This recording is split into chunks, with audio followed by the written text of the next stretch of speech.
processes part 3, and I'll try and go through this fairly quickly. This is just to remind you where we stand, okay? Remember that processes are historical processes which have left their mark on the languages, and they are either complete or incomplete. And we looked at some complete ones, old ones which don't work anymore, like double letters, K and N and so on. And we looked at some incomplete ones. Why we call them incomplete? We call them incomplete because that's a split, isn't it? Foot starts moving over, and what would have happened, I suppose, is that all the foot words would have become strut words, but they didn't all go over and it stopped. So you get a split. In part 1, then we looked at residualisms, which leave scattered traces in modern dialects, things like vowel shift, a great vowel shift and things like that. In part 2, we dealt with more prominent processes, things that we look at much more. And now in part 3, we'll begin looking at processes which occurred in Britain after the Atlantic split, after America and British English split off from each other. Okay, and Wells has 3 sections which I shall go through all, but not in the order that he does, as we go on through the term. First, he talks about British, what he calls British prestige innovations. Those are changes which occurred in English, in British prestige English, let's say RP, after the Great Divide, after Britain and America split apart. These are changes that happened then in the standard, in the prestige accents. That's what we look at first. Later, after the middle of the term, we look at some American innovations, things which only happened in America and didn't affect British English. And also, before the end of the term, I'll look at some further British innovations which don't occur to the prestige languages. We dealt with quite a few of them. Things which happen in the dialects, in the local dialects, things like H dropping and glottalization and that sort of thing, which we have mentioned before. Now, let's look at this preview of the shape of things to come in this course, the shape of what happened about the time of Shakespeare. We've got Middle English here first, all right?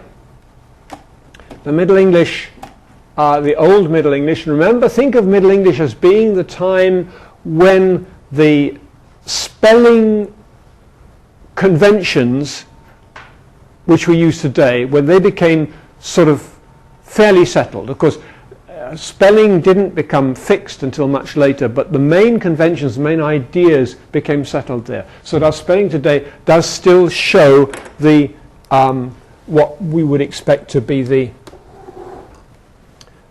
the pronunciation in Middle English here. Okay? And you get the early changes then which lead us up to Shakespeare. And that happens to the whole language. And you remember the early changes are, for instance, the great vowel shift, ng coalescence, n and ng, long mid mergers. Long mid mergers is not a very important thing. Long mid mergers, you remember, are things like road,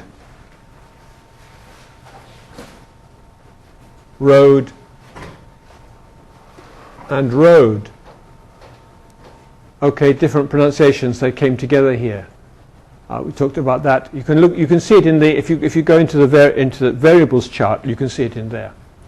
Foot strut split happened in these early changes, or perhaps yes, it must have happened in these early changes because it happened before the shift. It happens everywhere abroad. Prefricative lengthening. That's to say what happens with the bath. Before the fricatives, words like bath and cloth became bath and cloth, lengthening there. At the end of this era, we have Shakespeare here, and then we start, about that time, we start splitting into American and British. Okay, so that all those changes that occurred before then, you'll see them in American and British. And we get this sort of picture which we'll look at later. In American you've got several strange things happening here which don't happen in British English or in the Southern Hemisphere English. Southern Hemisphere is Australia, New Zealand and South Africa. Loss of distinctive length. You remember that from the Americans don't have this length distinction between lax and lax and tense vowels, and that has quite an effect on the language, as you'll see. Lot unrounding. Instead of the o vowel, they have an a vowel. It's unrounded. It's in the same position, you remember, but it's unrounded. Later, yod dropping, news, and so on, and things like t voicing, ladder, latter, and ladder are the same, ladder and ladder, and so on. Look at those when we come to them. Look at the British changes now which occurred after the shift. R dropping, the Bath trap split, and then if we go down into British here, H dropping, T glottaling, and L vocalization. And we'll leave the Southern Hemisphere things, front vowel raising, until a little bit later. But you can see that everything that happens here comes down. Anything that happens here comes down here and here and here, and anything that happens here comes in both these places. Okay. We'll come back to this picture a little bit later when we start talking about American and British. Okay. So these are our three changes then, and we'll look at British prestige innovations just very quickly, and I'm going to go through R dropping very fast here because there's a lot of, we won't actually look at all these slides because I take it from Wells and I go very detailed through actually what happened. There are a lot of things happening in R dropping. Just remember then, if you can remember this at the bottom here, can I get rid of that? Yes, I can. If you remember this at the bottom here, that R becomes 0 in front of a consonant or at the end of an utterance. That's the basic thing. R drops out 0 at the end of an utterance. That's R dropping. Okay, so that's plus for England and most of England and the Southern Hemisphere, but not for Scotland, Ireland or America. It happened about in the 18th century, and it has, remember, no effect on initial or intervocalic R, where R at the beginning of a sentence, read, thread, arrive, and not between vowels, between syllables, arrive, story, marry. That stays, although in some American accents you'll find they do tend to disappear. Some black American accents, they can disappear even there. So there is our first approximation, and I'll skip at the moment linking R. There's R dropping here. R becomes 0 before a consonant or before the end of before a pause. Okay?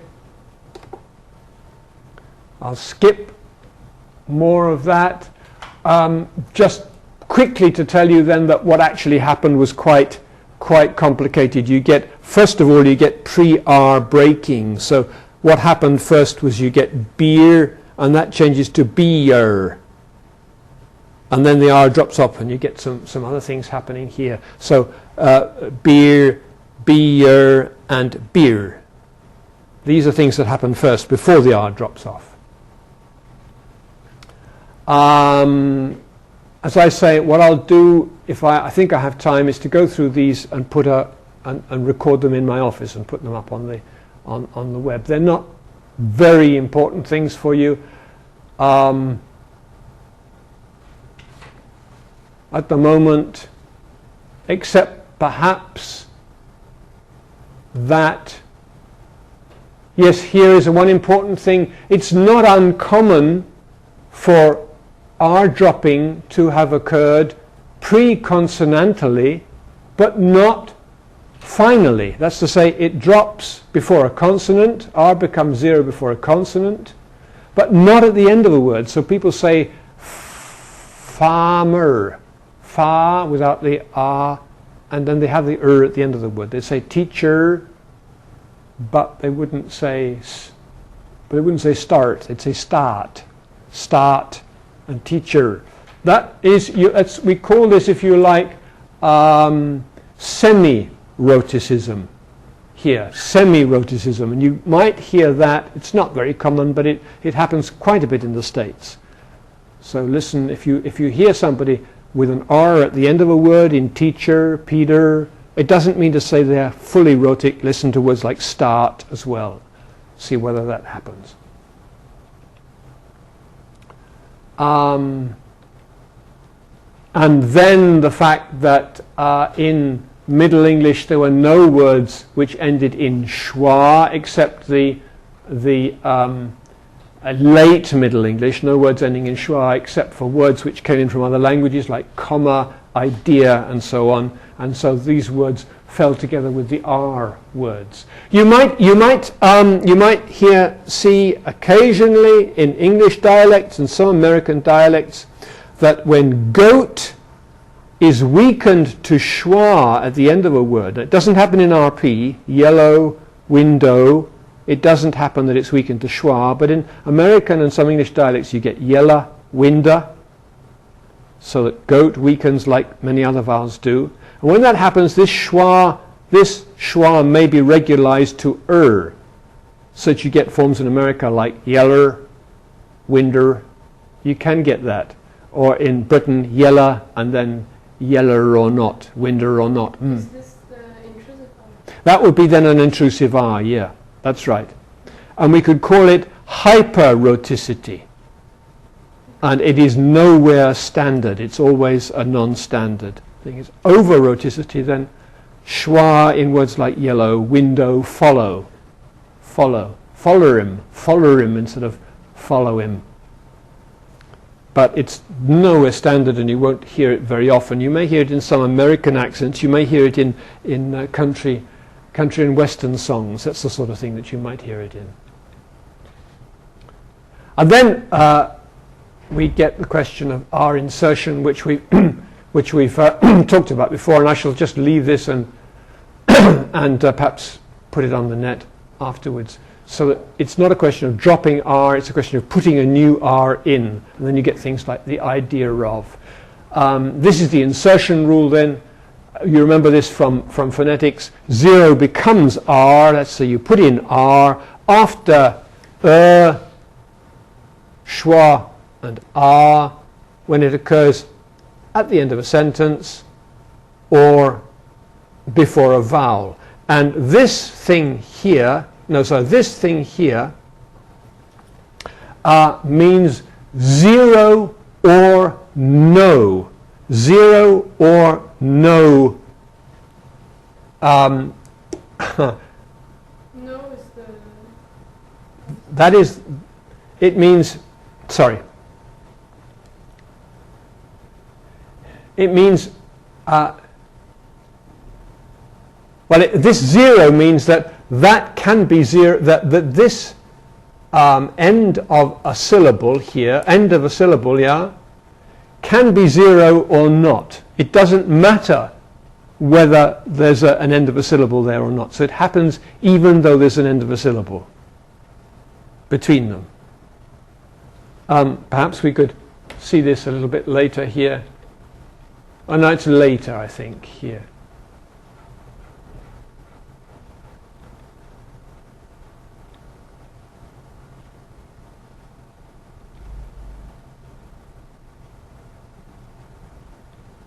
We'll wait. I'll go through this and put it on the net for you so I can explain that a little bit better. It's a wee bit strange way of doing it, and could be done fairly easily, but a little bit more easily.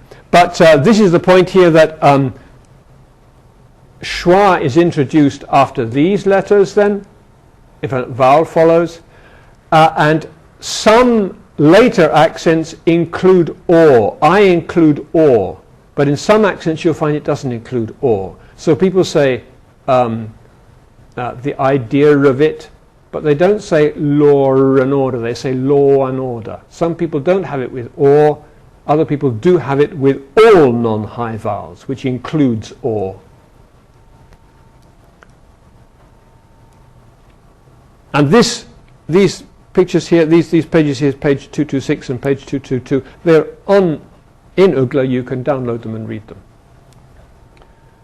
So this you'll remember, this is the old map that we use in phonetics. This is the areas of the world where there is -r here, and they are only in England, you see here in England, not in the southwest of England, not in the southwest of England here, not in Scotland, not in Ireland. Only in this part of England, and also in the southern hemisphere. Let's have that red, shall we? The southern hemisphere here, Australia and New Zealand, South Africa, the English accent of South Africa, and parts of the west coast here, and it's not very strong there and it's disappearing.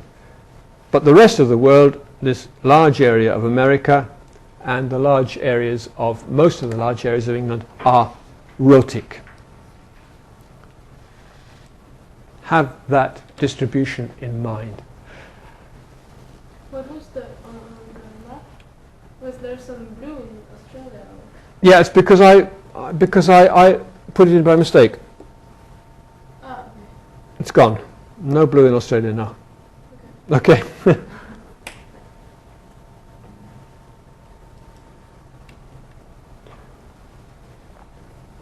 Here's another prestige British accent, which didn't happen in Scotland, didn't happen in America. Glide cluster reduction, that is that wh is pronounced w. Now, one way of writing wh here, one way of writing wh is to write it with a wh upside down. This w upside down is the same as wh. Okay?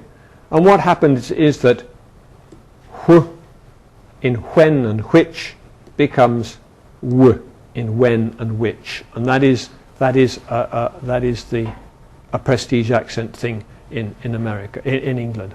Well, actually, it's one of the prestige. It happens in RP, but it's not thought of as prestige. It's thought of as being wrong, strangely enough. But everybody does it. I was taught to say which and when in school, but I never did it. You know, older Icelanders can remember when in school they were told to say where and hvaðan, but nobody ever says where and hvaðan. It was supposed to be better. You know, it's not better, it's just different. But do a lot of people speak with Yeah, you get it in Scotland. You get which and where. That's very common in Scotland. Most people in Scotland have a wh sound, and in quite a few American dialects you get it. Quite a few American dialects, but nowhere else. Not in southwest, not in the southern hemisphere, and not in England anywhere. Not in Wales either.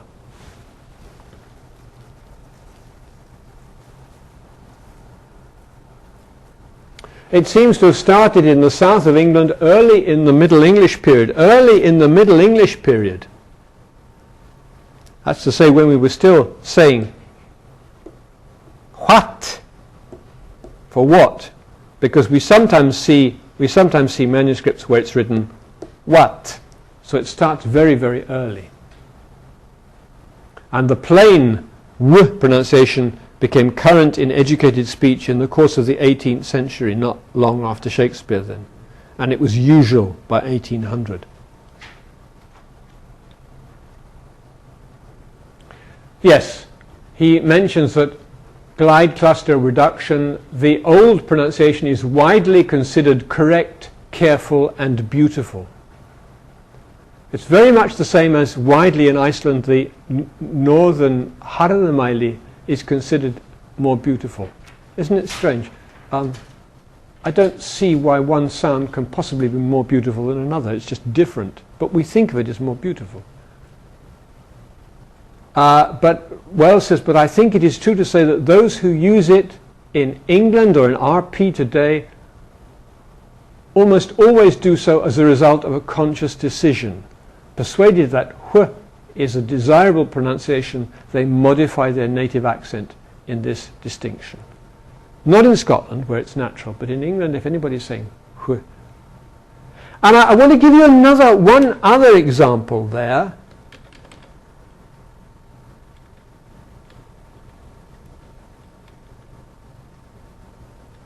Yes, I want to give you one. No, we'll just finish off with glide cluster reduction. I think this is what we need to say. You have hypercorrections here. Some people would put it in where it shouldn't be because they are careful to make it wh, and they may say something like I was, I where, we where, we. Sounds quite ridiculous. Warehouse. And these hypercorrections, I'd love to give you another example of a hypercorrection which I realized I'm listening to a lot these days. I was listening to Obama do it. Listen to Obama, this fantastic rhetorician. Americans seem to do it a little bit more than English people, but English people do it a lot if they are giving a formal speech. And instead of the indefinite article, they pronounce it a all the time. Listen to Obama saying a every time. Most Americans will say Listen very carefully to him, because every now and then he forgets. Listen to the times when he just says, that's a good question, instead of that's a good question. Listen to the times when he says that. And everybody, and I can promise you, everybody who has the a pronunciation in formal speech forgets about 25% at least of the time to do it. Everybody. So if you hear a, listen on and listen to all the little which occur here and there. It's something that happens when you are feeling, when you're trying to speak a better language. People believe it's better.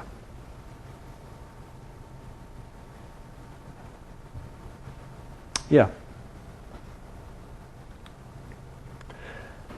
The next point then quickly is suffix vowels. This is a British change where Americans say secretary, necessary, momentary, category, reformatory, lavatory, alimony, ceremony, matrimony, Scarborough, Edinburgh, Peterborough, Newbury, Waterbury, strawberry. When Americans say that, they're using the older pronunciation. The newer pronunciation, which is about 300 years old, is the British one. Secretary, necessary, momentary, category, reformatory, lavatory, alimony, ceremony, matrimony, Scarborough, Edinburgh, Peterborough, Newbury, Waterbury, strawberry. That is the normal RP, the normal British pronunciation, and in most English accents it's like that. That is a change then, which has occurred later. It's the new thing, the suffix vowels.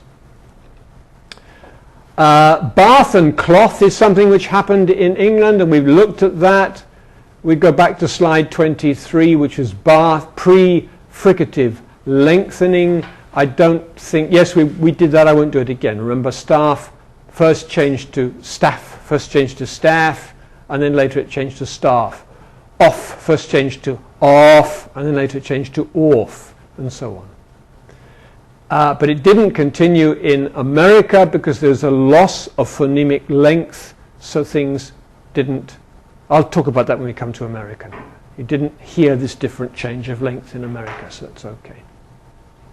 And after the Great Divide, then you get changing not to staff, but to staff, and off changing to off. But then cloth, this one here, this cloth raising, bath broadening, staff, and cloth raising, off and cloth, that disappeared again in England. So that's gone, it disappeared in the middle of the last century. It wasn't normal in the middle of the last century. You might hear very old Londoners still using it. But bath and staff and pass and ask are still there. Yes.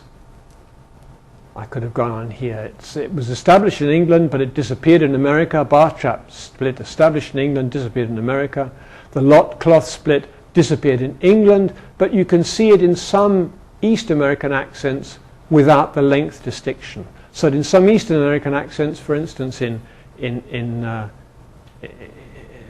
New York, you would get, it was originally lot and cloth, lot and cloth.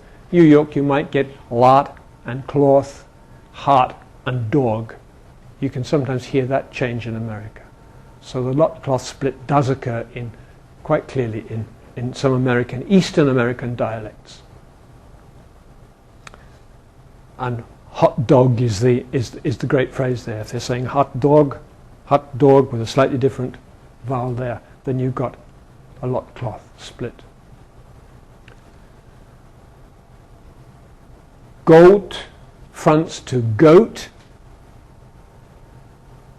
Home fronts to home. This is British, but it also happens in America. Independently, probably. Not everywhere, but quite a bit. In southern British dialects, it's blocked by L. It doesn't happen if L happens in front of it. So L comes after it. So that you get cold.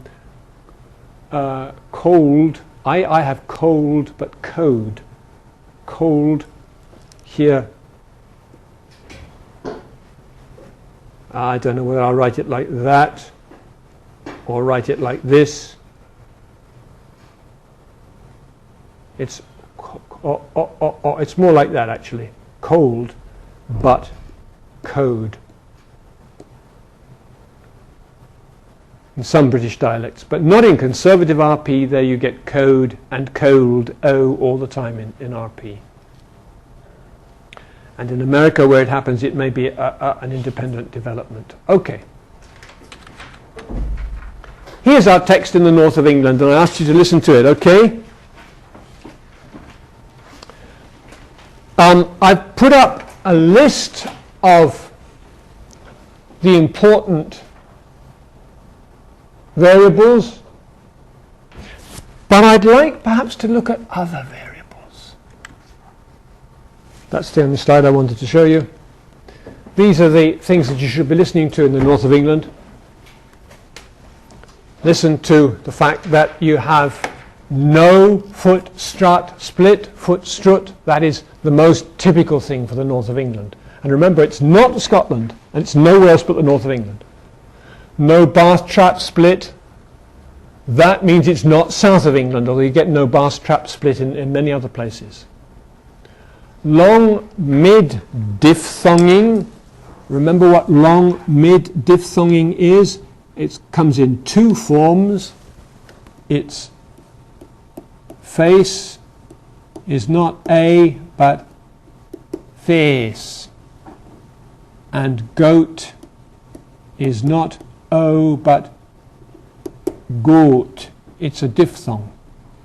It's a monophthong. So long mid diphthonging in some places, not everywhere in the north, will not have occurred. It's minus. Okay. H dropping in the north of England is variable, but most of the time you will have H dropping. Most of the time you will hear no H's. Rhoticity then is a new thing everywhere, pretty well everywhere in the north of England, with one or two very small exceptions which have gone now probably. You get plus R dropping. Just in the north, here's England. Think of England. Can I draw England here? Here's England. Bum, bum, bum, bum, bum, bum, bum. Okay, here's England. Here's Scotland.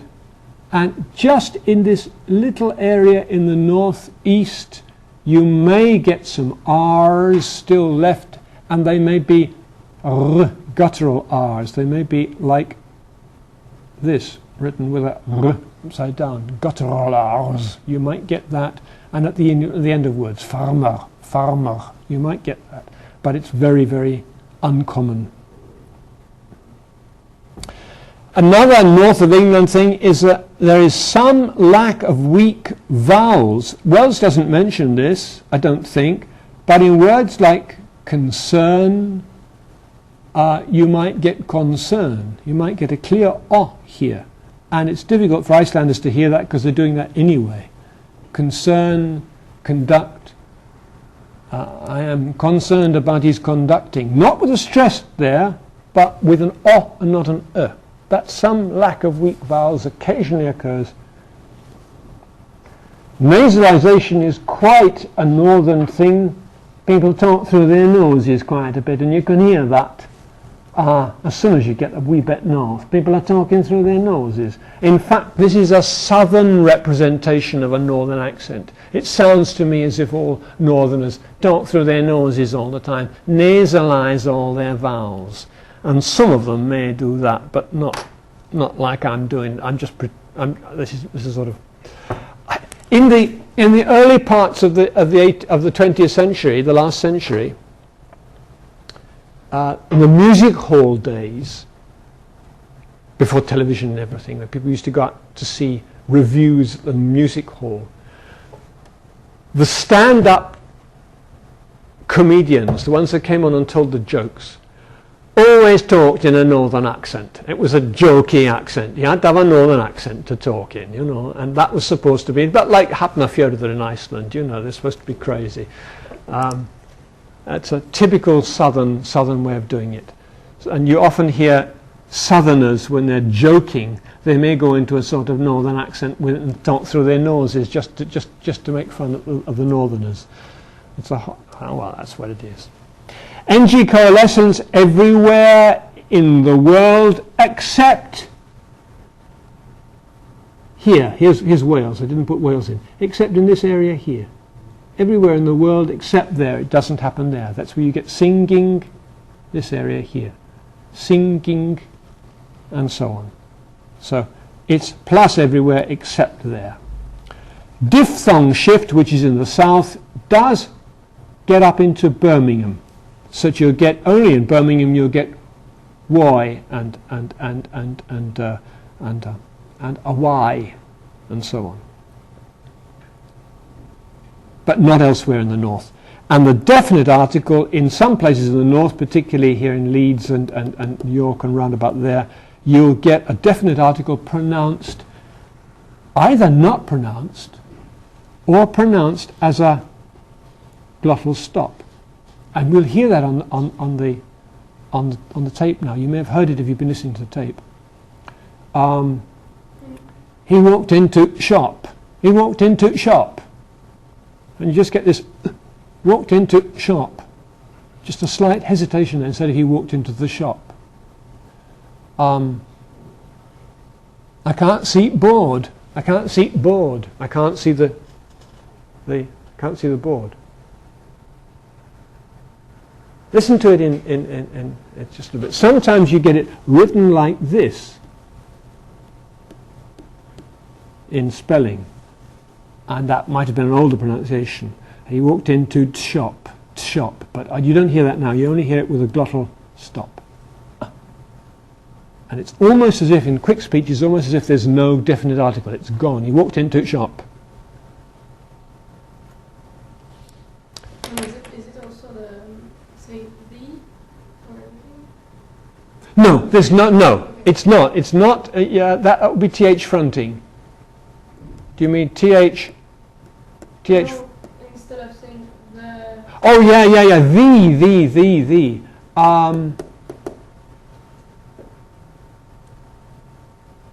Now, in RP, you see the is used in front of a vowel, isn't it? Yeah. He walked into shop. He picked up apple. No, it wouldn't be. It wouldn't be there. So it would be also picked up apple. Yeah, he picked up the apple. He picked up apple. And they say I and not yes. And sometimes they say nay and not no. I. Is it considered as a variable to say the all the time instead of saying the? That's like saying a. Yeah. People who say the all the time. It's just like, and yeah, that's right. And you often, and the same people who say a all the time will also say the a lot. But I say all the time only when they remember. The United States of America. And is there a variable for that, or is it? No. There's no. It's not standard anywhere. It's only because people believe it's correct and they do it. You know. So that if you're transcribing it's too late for you because you've done phonetics, but I noticed that so many people in phonetics in the old days always transcribed the as an E sound, an A as a sound. That is, if you like, those pronunciations are the citation forms. You know this phrase, don't you? The citation form of the word. That is to say, the name of the word. When you're not using the word as a word, you're just using it as talking about it. When you say the word can, the word a, the word the, when you're talking about the word, then you use the citation form. That's always strong. In the dictionary as well. Yeah, that's right. And you can use the strong form a if you're stressing it. If you're saying, for instance, I didn't say he was one of the best people, I said he was a very good person. If you're stressing it in comparative forms like this. Okay? So those forms do exist when they're stressed, the and a, but usually you don't stress them, and they shouldn't exist. Well, they shouldn't. I can't say they shouldn't exist, but only people who speak very formal language and are aware of their own speech, and some very good orators and some very good actors as well will do it when they're not stressing the words. Can we have a quick break, just a quick break now before we go on and listen to these things then. Okay, starting again, I've just put up here the variable web page again. The one that you go to from the main page. I'd like you to remember to go through this every now and then and remind yourself of the areas concerned here, the areas concerned as you go through. And this is, I realise that this is not absolutely 100% clear what I put here, because for instance, when I say the foot strut split, this first one here, the foot strut split, and I say it's central and northern England, that is, of course, central and northern England is the only place where the foot strut split has not happened. Okay? The Bath trap split, I say here southern England, that is the only place where the Bath trap split has happened. So try and keep this clear in your minds what's happening here. The Bath trap split does occur in the south, but neither the Bath trap nor the foot strut split occur in the north of England. Okay? Foot goose merger, as we'll see, is a Scottish thing. Nurse merger, it says here, Scotland, but it means everywhere but Scotland. So it shows you if you haven't got a nurse merger, then you know you're in Scotland. Long mid-diphthonging, that's to say face and goat become face and goat. That is everywhere except parts of the north of England, parts of the north of the British Isles. So always look at the map. Check the map as you go through here. Okay. Diphthong shifts happen in the south of England, southern hemisphere. But as I say, they move up to a little bit of the north of England, they move up to Birmingham. And so on. So although I give you the areas concerned here, it means the areas which you should be thinking about as you look at these variables. Okay?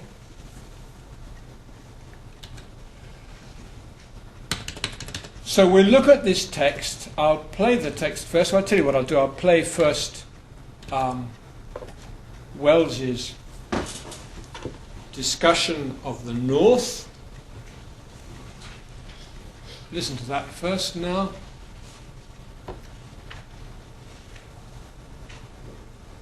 Actually, there are several excerpts here, and Start at the beginning. number 3 is the north of England.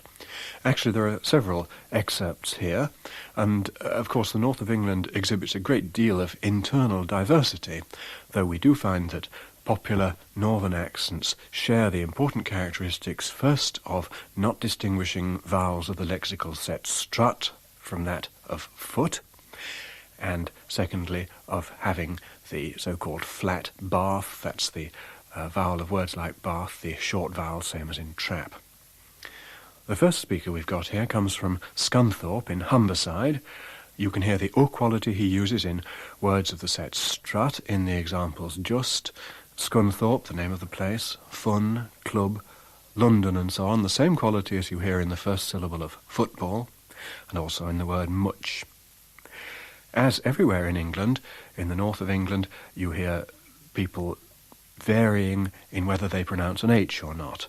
We have variable H. In this speaker you'll notice his hesitation on the word hobbies, and H dropping in the phrases I've had rather than I've had, and get the hang of rather than get the hang of.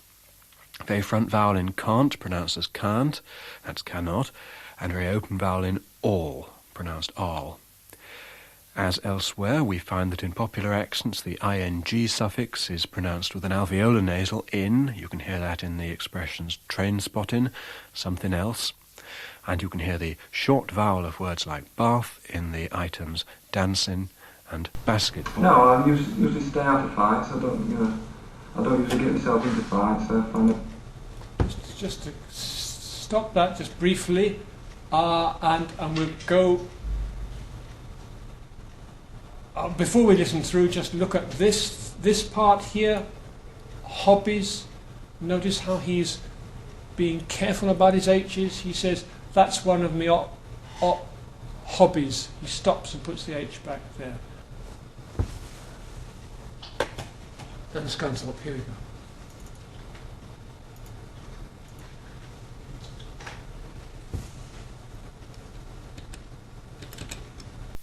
No, I usually stay out of fights. I don't usually get myself into fights. I find no reason for fighting. I just don't get mixed up with those things. Well, back in Scunthorpe, I collect cacti. That's one of my hobbies that I started about 2 years ago. Got about, 100 different cacti now. Over the years, I've had stamp collecting, beer mats. I used to be a train spotter, I think, for about 4 years. That got me around the country a lot. I don't know, there's so many of them, to have on and off that you just can't mention them all. The thing about train spotting is you usually try to get round the engine sheds without a permit or anything like that, The fun of it is getting thrown out by the foreman and, chased out. It was good fun at the time. Did that happen often? Oh yes, quite often, you'd just be going around the side of an engine and you'd see the foreman, he'd shout at you and you'd all go galloping out. I go to the youth club. There's a Centenary Methodist Youth Club every Friday night. That's one of the great things. I used to be a committee member there before I came down to London. That was one of my interests. What happened there? Well, that's where the country dancing came in, because we did a lot of that, and modern dancing and ballroom dancing, and played games like snooker and table tennis. Just a normal youth club. It was very good. Play games yourself? Yes, I liked football, but I never really got the hang of it, really. That was the problem. I like to kick around with a ball, or basketball. That's one of my favourites as well. I used to be in the school team. I never really got to a very good standard in anything, though. That's the trouble. I suppose if you enjoyed it or something. Yes, I enjoyed it. That's the thing. I didn't really get, too involved in it, though. Did you play snooker or ping pong? Snooker, yes. I've got my own little table back at home, one of those small size things. Used to play with my father nearly every dinner time at one stage until I got fed up with it, sort of thing, and tried something else. But table tennis, I used to do a bit, but not very much. That's another game I couldn't really get the hang of. I wasn't quick enough. I couldn't really get the hang of. I wasn't quick enough. Okay, the first part doesn't seem to be there. It seems to be in the other one. But so you haven't heard the first part. We start well back in Scunthorpe. Really, I've underlined all the things that you should be listening to.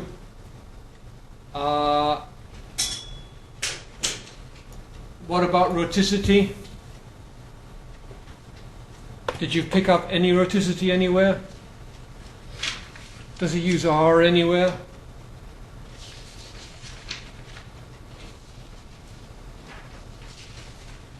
Can't we say that there's I think there's no rhoticity, but did anybody find a linking R? That's an important thing, whether he's linking or not. It's not important for England, but it is important, as we'll see, for later dialects abroad, whether he uses linking R or not. Snooker, is there a vowel following that? Okay, that's right down here, isn't it? Snooker. No, there's a consonant following it. Snooker, yes. Well, wait a minute. What did you say? The snooker was before. Snooker and tennis. Okay, snooker and okay, fine. This would be important. This would be important in only one place abroad, and that is South America, where they don't ever use South African English, where people would never use linking R's. They say snooker and further up here we have another one. I saw in the first part here, spotter. I used to be a train spotter, I think, for about 4 years. People say spotter, I think. Very, very clear then. Okay.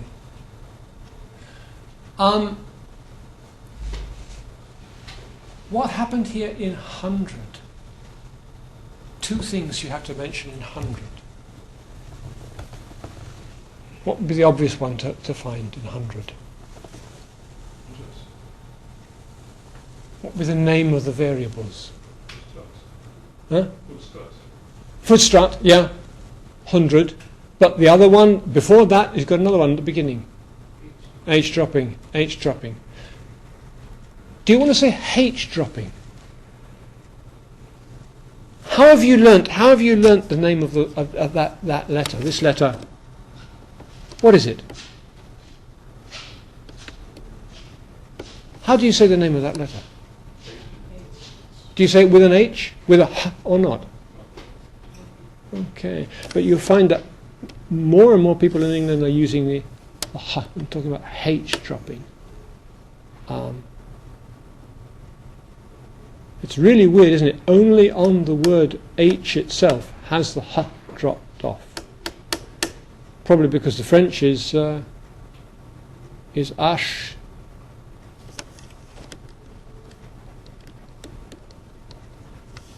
Isn't it? What's the French for H? Camille. H. For? H. Age. J. Age. H. What's H? Do you say H? For which word? I don't get it. This one. The word for that letter. Ash. Yeah, ash. Okay, it's like this. With Yeah. that. Okay. And I'm saying why we don't pronounce the H in the word H in English. I think that's because it's French, because it's ash. I think it's something like that.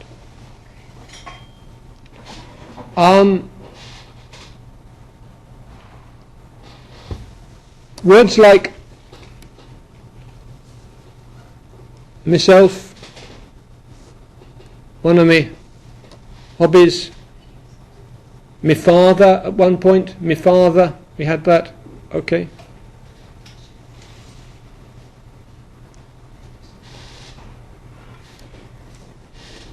Now, I want you to listen to years. Go back to the beginning and listen to years ago.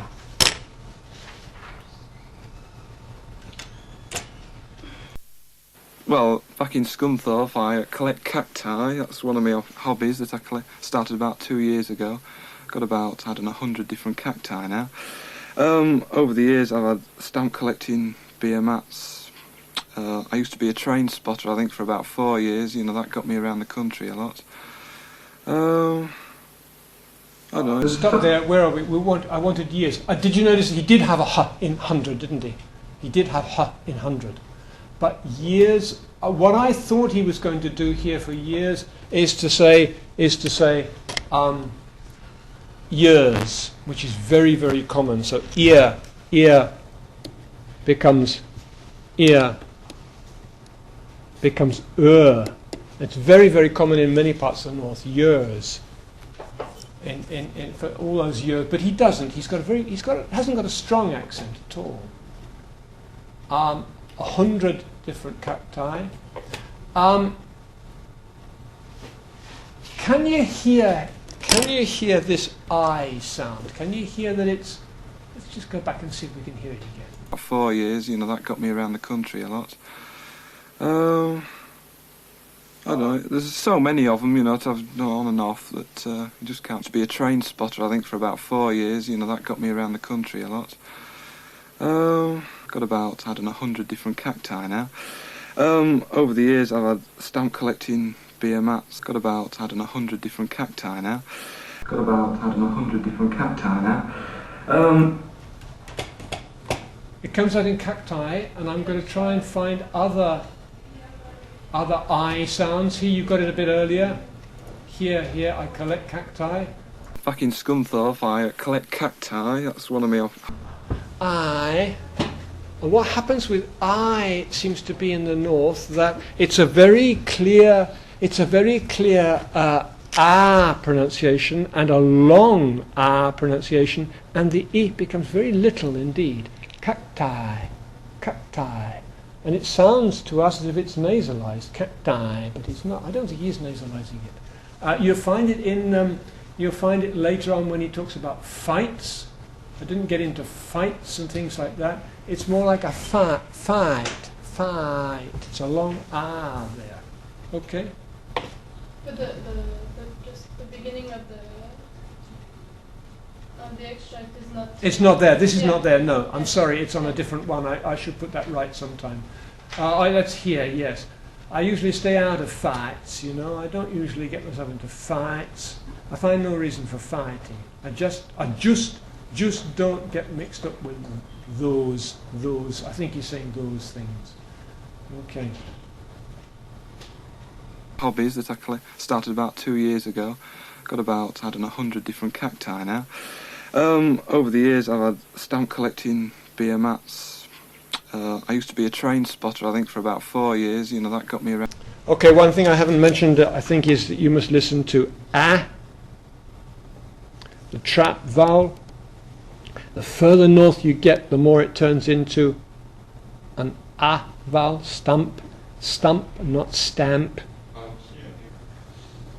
The trap vowel.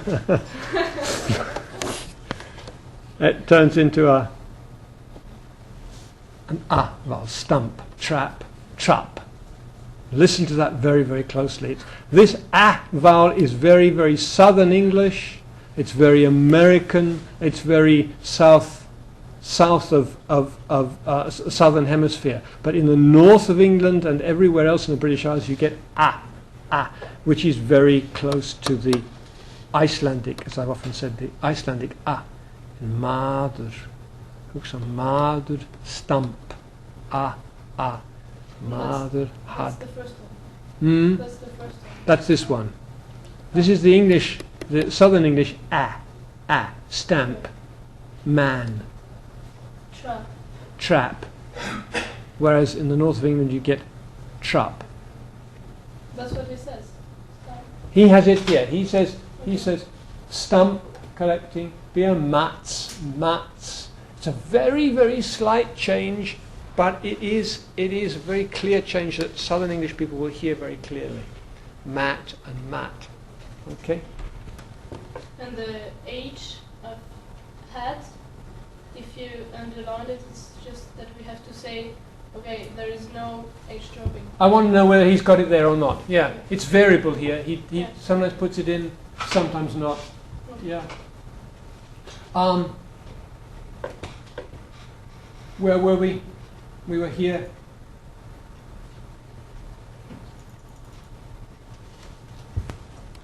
Let's go through this a little bit more closely and stop when we hear something. Got me around the country a lot. I don't know, there's so many of them, to have on and off that... Look at this, there's so many of them. Can you comment on that? I haven't mentioned it, but can you comment on it? What's happening there when we say of them? You don't say the or You, the because you sometimes see it written like this. assimilation or something. No, it's not assimilation. It's a. You sometimes see the word them written like this. Okay. Just remember that them has this weak form in all dialects of English. It's not. This is nothing to do with the North. It's in RP as well. It has this weak form where the seems to drop off. I saw not I saw him, but I saw yesterday. I saw them yesterday. Okay. And then the R goes in because I have a different word. Then I found them. Where did you find the books? I found them upstairs. Very, very, very, very often, and we think that most people will tell you we're dropping a th there, but we are not actually dropping a th. We're dropping an older h because this used to be the form of the word. Ham. This used to be the original form of the word. There wasn't a th there originally. For they and them used to be hey and hem. If you go right back to the 12th century and before that, hey and hem. So that's that dropping. So that, although you get there's so many of them here. Although you get a drop there, it's not a northern characteristic. You hear it in American speech as well. So it depends whether people use the old or not. How is it distributed that people say it? Or not. Yeah. I think it's just a question of formality. It's not distributed. Yeah. It's not distributed geographically. It's just a question of how formal you'll hear it everywhere. Occasionally, instead of them. It's just a question of formality. Sometimes you get the weak form them with a th there and a schwa, but very often the is not there. Okay.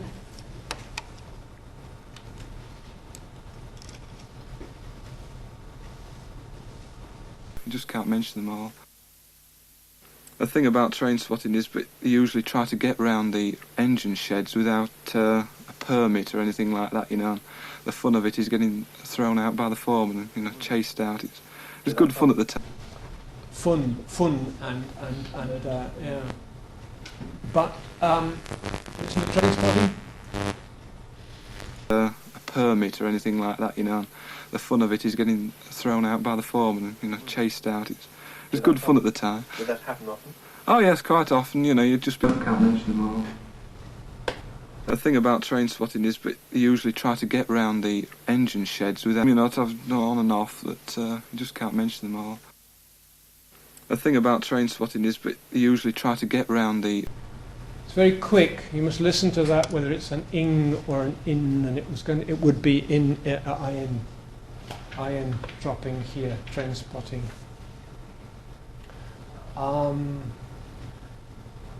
Do you hear any diphthong shift if you look at words like round, without? Does this sound normal to you? The engine sheds without a permit or anything that you just can't mention them all. The thing about train spotting is they usually try to get round the engine sheds without. Round the engine sheds.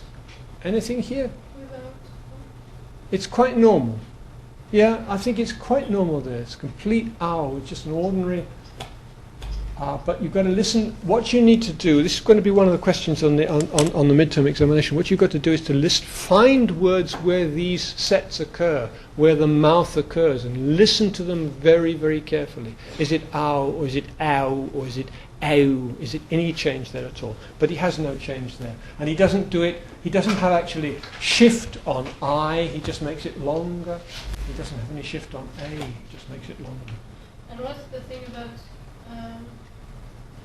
that got me around, that got, you underlined it? More that. Was this that? Yeah. Yeah. Okay. That. Yeah. And also all, like a bit down. All right, let's look at this first. I don't know. There's so many of them, you know, to have on and off that you just can't mention them all. No. I don't know. There's so many of them.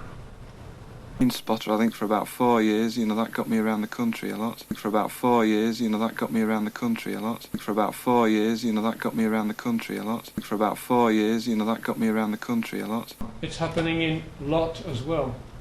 That got me about the country a lot. That got me about the country. That got me around the country a lot. So what's that called? Glottling. Tea glottling. Okay. Tea turns into that got me around the country a lot. And that again is not I'm doing it now. That again is not a northern thing. It's everywhere. It's absolutely everywhere. It's in RP as well.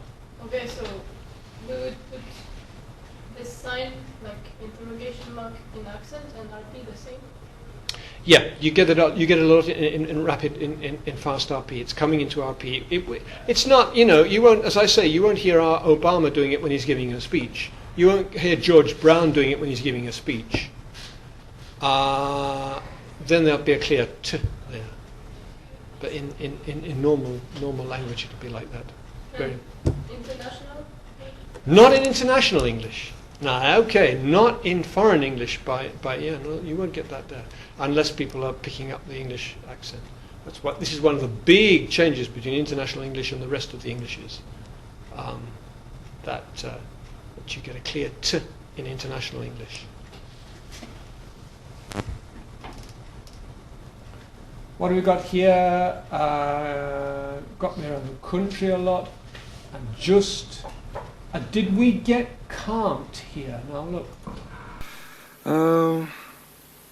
don't know. I used to be a train spotter, I think, for about 4 years. You know, that got me around the country a lot. I don't know. There's so many of them, you know, to have on and off that you just can't mention them all. Very, very short. Very, very short. And it seems to me that he's saying can't, but it's because I'm a Southern English person.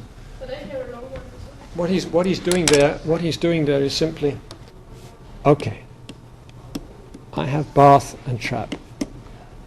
This would be can't and can, okay, and I have are and a. What he's doing there is he's got a and a, the same sound. He doesn't. He's got a trap sound in it for can't, but not the American a, rather the Northern English a, can't, which would. It's not the same trap? No. It's the same as trap. Trap, he would say trap, can't. He would say trap, and bath, he would say.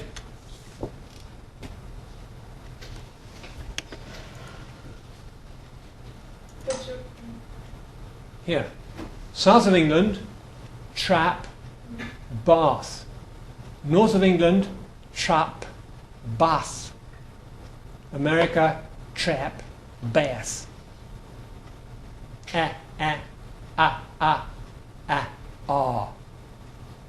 It's not this. It sounds more like ah because it's not the same as but it's halfway in between. It's the sound, trap, bath, which is what he's doing. And you should be able to hear that actually. But if it's trap, bath. Yeah, okay, you can hear that. Oh damn, but that means I've lost the other one. Okay. But if trap, if it's the reference, then how can you refer to Northern England trap? Saying how can you write it? No. I would say. You would say he's got the you say he has the trap bath, the trap vowel. But you don't say. Just say he doesn't have bath trap split. That's to say the bath vowel is not lengthened. Okay, he has the same vowel in both bath and trap, but it's a different vowel. It's not the same as it's not the same as the American. You see, the Americans have the and trap and bath. Northern England, chap and bath. Southern England, chap and bath. So even for words like that, we should be using That, that. that, yeah. That.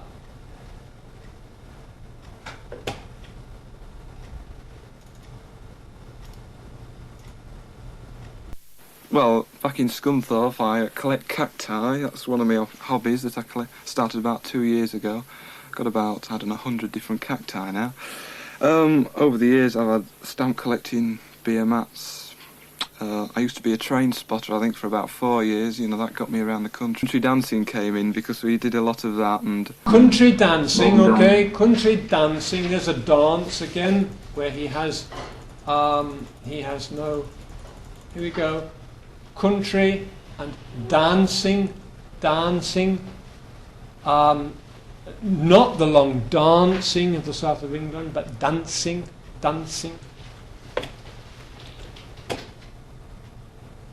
Try it again. you know, that's where the country dancing came in because we did a lot of that and modern dancing and.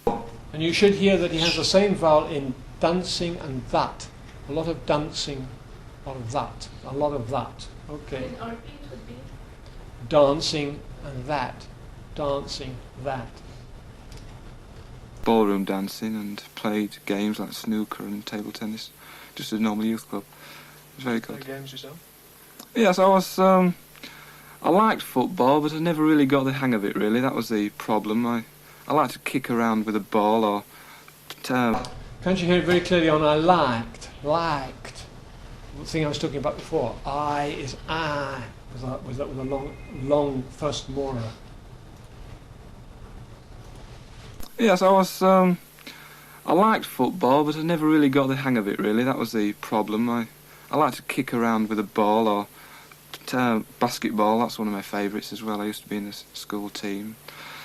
I never really got to a very good standard in anything, though. That's the trouble. I suppose if you enjoyed it. Yes, I enjoyed it. That's the thing. I didn't really get, too involved in it, though. Did you play snooker or ping pong? Snooker, yes. I've got my own little table back at home, one of those small size things. Used to play with my father nearly every dinner time at one stage until I got fed up with it, sort of thing, and tried something else. But table tennis. I used to do a bit, but not very much. That's another game I couldn't really get the hang of. That's very interesting here. Yeah, very interesting. I can't control this bloody thing. There we go. Well, back in Scunthorpe, anything though. That's the trouble. I suppose if you enjoyed it. Yes. Okay, what I'll try and show you is that simply here you've got. I couldn't get, and here he's got the hang of. I couldn't get the hang of it. But when he says it earlier, he says the hang of it. He says this twice. The first time he remembers the H, so the becomes the hang of it.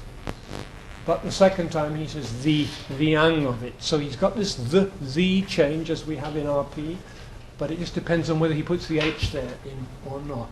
Okay. Another game I couldn't get the hang of. Wasn't quick enough. and it's still the same A.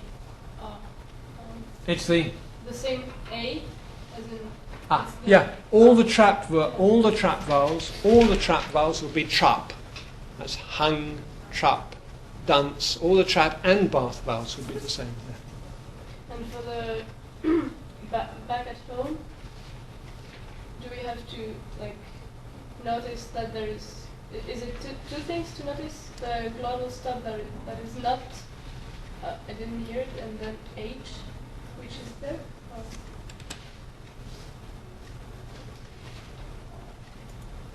I like to kick around with a ball or get too involved in it though. Did you play snooker or ping pong? Snooker, yes. I've got my own little table back at home. One of those. Snooker, yes. I've got my own little table back at home. One of those small size. Snooker, yes. I've got my own little table back at home. One of those small size things. So what's happening? Got my own little table back at home.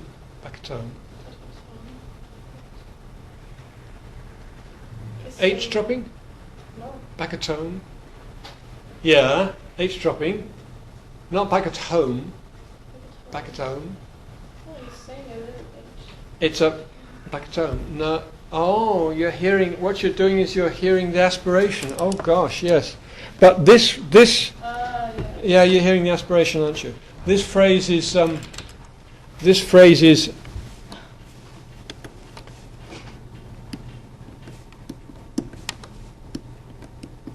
common actually in old-fashioned RP as well. Instead of saying home, it's atone. I'm atone tonight. I'm atone tonight. So he's got a little bit of aspiration here after the T. It looks as if you're saying I'm atone tonight. Okay? What happens is that the H drops out and this moves out, this moves home. The H in home drops out and the T moves into the beginning of the next word. Atone. You do get that just in this phrase. You do get that in many, many dialects. Can we go on to let's listen to some stronger accents. Can we? And look at Leeds. When somebody's talking, keep quiet, won't you? Until we come to tell the jokes. And when you've told the joke, have a good laugh if you think it's funny. This man, he come off his holidays from India. He brought his crocodile with him, and he's going right corner taking it for walks, and this policeman bumps into him. He says, "Oi, what are you doing with crocodile? You should take that to the zoo." He says, "All right, I'll take it." Next day, he sees him walking right corner with that crocodile again. The policeman says, "I thought I told you to take that to the zoo." He says, "I am, and I'm taking it to the pictures." Okay, I'm taking this part first. Somebody, until, come, not somebody, until, come, bar chart split, okay.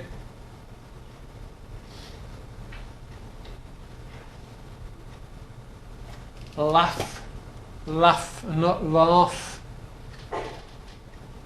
Sorry, did I say bar chart split? I meant foot strut split, didn't I? Somebody, come, foot strut split. But this is laugh, bath, trap split. Have a good laugh.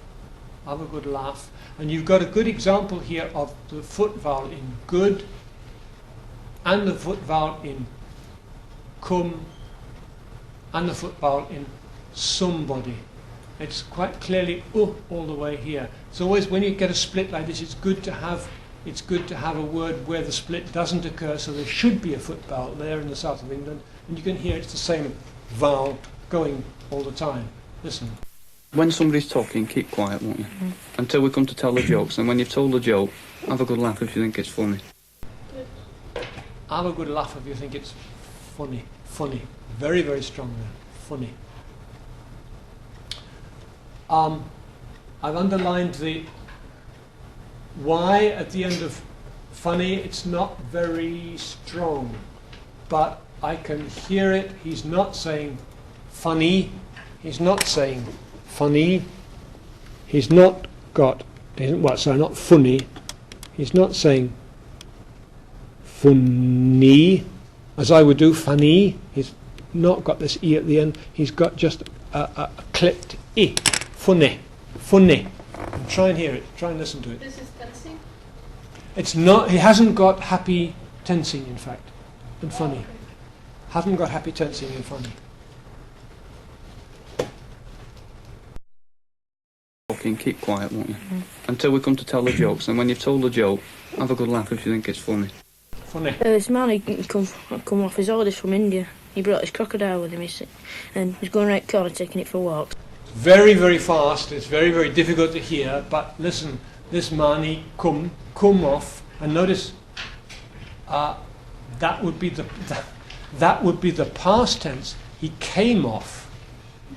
He came off. He came from his holidays. The guy's not using. He's just making a speech mistake there. He came from his holidays from India. He brought this crocodile, and again this long I there, this crocodile with him, you see, and he's going round corner. He's going round corner. See if you can do that. Just put a little glottal stop. He's going round the corner. He's walking round the corner. He's going round corner, taking it for walks. Going round corner and taking, not taking, but a. It's not a diphthong. It's a. He's going right corner taking it for walks, and this policeman bumps into him. He says, "Hey, what are you doing with crocodile? You should take that to the zoo." He says, "All right, I'll take it." Next day, he sees him walking right corner with a crocodile again. The policeman says, "I thought I took you to take that to the zoo." He says, "I have, and I'm taking it to pictures." Okay, joke. But very difficult to hear, isn't it? And I can promise you, when I give you the last sound there, I won't give you one as difficult as that. It would be almost impossible if we hadn't got the text here. I want to finish off with Birmingham because Birmingham is very important. He's got, and this child speaks slowly, more slowly. You've got a complete northern accent. You've got all the things that happen in the northern accent, but you've also got a southern accent thing. Birmingham is in the south of the Midlands. You've got a southern accent thing coming in, and that is diphthong shift. All right. Englishman, an Irishman, and a Scottishman, and the trine went past. The Englishman said, "There she goes." The Irishman said, "There he goes," and the Scottishman said, "There it goes." Which was right. Don't know. Because it was a mile train. A mile train, not a 3 mile train, but a mile train. Okay, that's the joke. See if we can pick it up.